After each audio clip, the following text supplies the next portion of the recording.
C'est ici, à l'extrême nord de la planète, non loin du cercle polaire, que Bastien et Giuliano vont partir à l'aventure. L'Islande, décor lunaire, terre de glace et de feu, une île volcanique qui regorge de secrets. Pendant une semaine, ils vont essayer de résoudre les mystères de ce pays, entre mythes et phénomènes naturels extraordinaires, mais pour le moment, ils ont une seule certitude, nos enfants ont rendez-vous en terre inconnue.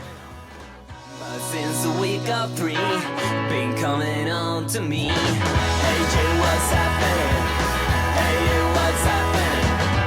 I bet you wanna sleep with me. I bet you're already been trying to seduce me for an hour or more. What I wanna do you, look like that, I'm looking right through you. I don't wanna screw you, but just like that, I'm waking next to you.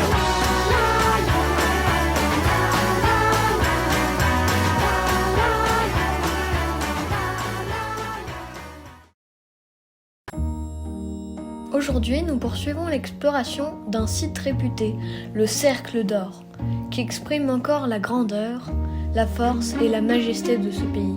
Le Cercle d'Or se compose de 3 sites naturels, le parc national de Thingvellir, la zone géothermale de Geysir et la cascade de Gullfoss.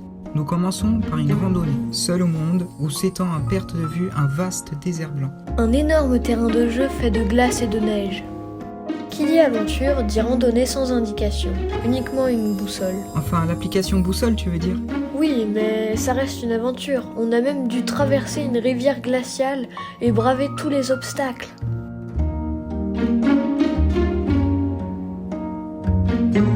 Ce n'était pas évident, les rochers étaient recouverts de glace, et il valait mieux ne pas tomber. Un vrai funambule.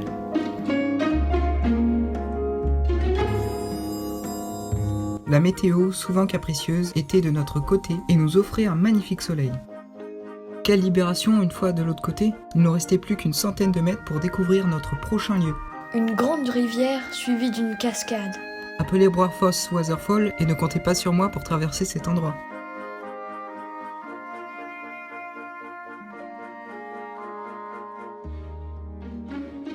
Regarde, il y a du monde sur le pont. Bah oui, il y a même un parking. Effectivement, c'est accessible en voiture, mais n'hésitez pas à sortir des sentiers battus car l'expérience vaut le coup.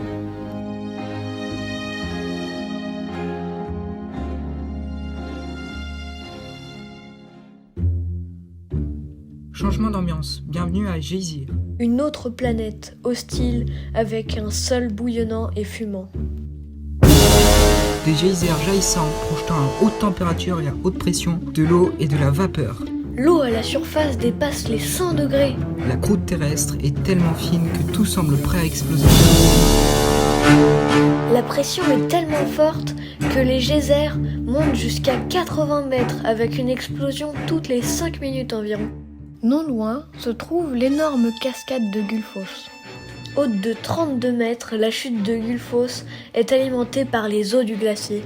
La chute est composée de 2 larges cascades qui plongent en zigzag dans les gorges.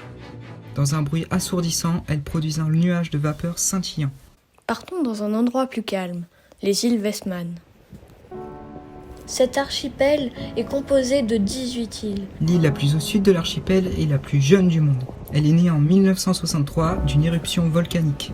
Cette île ne peut être visitée que par des scientifiques, car elle est étudiée pour voir comment la vie s'installe sur un continent vierge.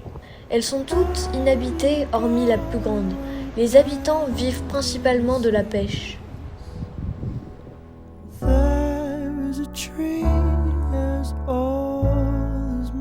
Situées entre le courant marin froid du Groenland et le courant chaud du Gulf Stream, les îles bénéficient d'un microclimat. Ici, les températures restent toujours positives.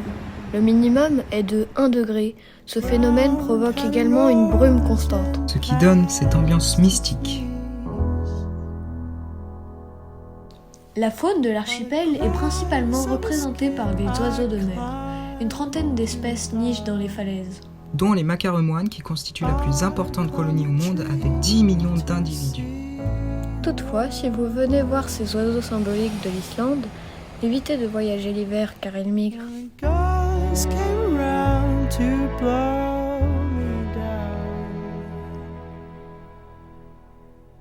Held on as tightly as you have.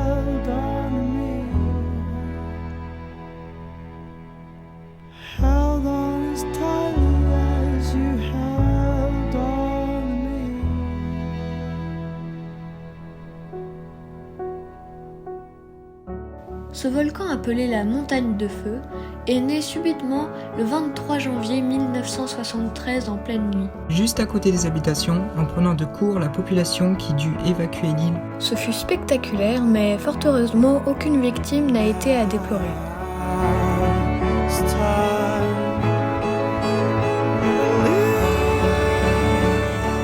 Un endroit pourtant si paisible aujourd'hui. Pour y arriver, il faut 3 heures de bateau dans des conditions parfois difficiles.